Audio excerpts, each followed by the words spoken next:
Aa kardeş o dişini mi? O yüzden siparişinizi getirmişim. Kimdi orada? Aa hanım, siz üstüne...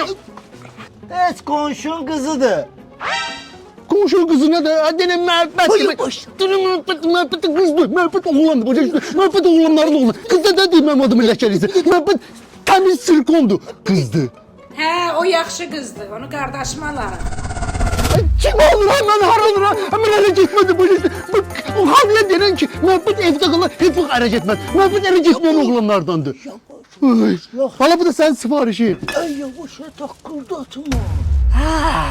Hə deməli sən araq alıb arvaddan gizlin içsən, vermirəm, 20 ver. Ha.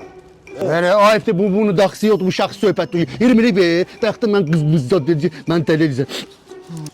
Aysa, görsən o cibi, o şəxsi cibimə qoyurum hala. Getdik bayram mübarək. Bravo.